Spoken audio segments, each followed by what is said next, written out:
pemegang mandat hak ulayat masyarakat adat Laut Timor, Nusa Tenggara Timur (NTT) Ferdi Tanoni memprotes pernyataan Kementerian Luar Negeri Kemlu RI soal Pulau Pasir atau Ashmore Reef milik Australia. Bagi Ferdi, pernyataan Kemlu soal Pulau Pasir bukan milik Indonesia itu aneh.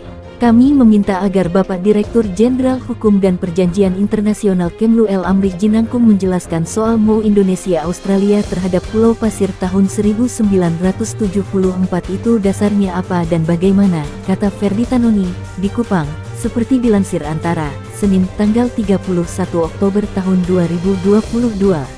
Ferdi mempertanyakan alasan MOU dibuat pada tahun 1974, bukan tahun 1933 atau 1942 sesuai dengan pengakuan Amrih bahwa Pulau Pasir adalah milik pemerintah Inggris. Ferdi yang juga Ketua Yayasan Peduli Timor Barat YPTB itu, juga mempertanyakan bahwa gugusan Pulau Pasir tidak termasuk dalam kedaulatan NKRI karena tidak ada dalam catatan Kementerian Luar Negeri. Menurut Ferdi, sebelum ada MOU antara Indonesia dan Australia, pemerintah Kabupaten Kupang selalu menerbitkan surat jalan bagi para nelayan yang hendak bertolak ke gugusan Pulau Pasir.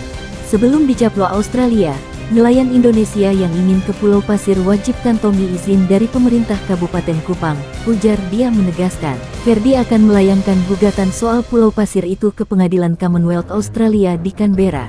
Meskipun, Kemlu telah menyatakan bahwa Pulau Pasir milik Australia.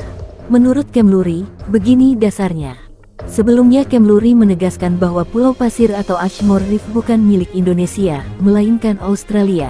Direktur Jenderal Hukum dan Perjanjian Internasional Kemlu, El Amrih Jinangkung, menjelaskan bahwa Pulau Pasir tidak pernah menjadi bagian dari wilayah Hindia Belanda, yang setelah Indonesia merdeka.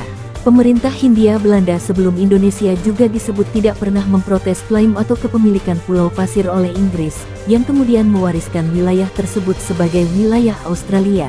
Dalam konteks ini, Indonesia tidak pernah memiliki atau tidak punya klaim terhadap Pulau Pasir, kata Amrih dalam pengarahan media di Jakarta, Kamis 27/10. Informasi tersebut ditegaskan dalam Deklarasi Juanda tahun 1957 yang kemudian diundangkan melalui UU Nomor 4 tahun 1960 yang menyatakan bahwa Pulau Pasir tidak masuk dalam wilayah atau peta NKRI sejak tahun 1957,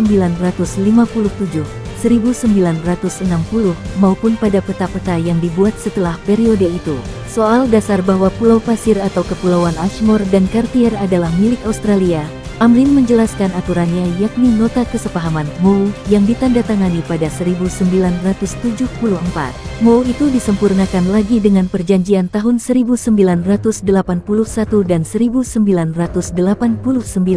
Di dalam MOU itu diatur bahwa nelayan tradisional NTT diperbolehkan mencari ikan dan teripang secara tradisional di kawasan Pulau Pasir yang mereka sebut sebagai MOU Box. Nah, memang sejak dahulu menjadi wilayah di mana nelayan tradisional NTT mencari ikan, papar Amrih, kata Amrih, Kamis 27/10 lalu.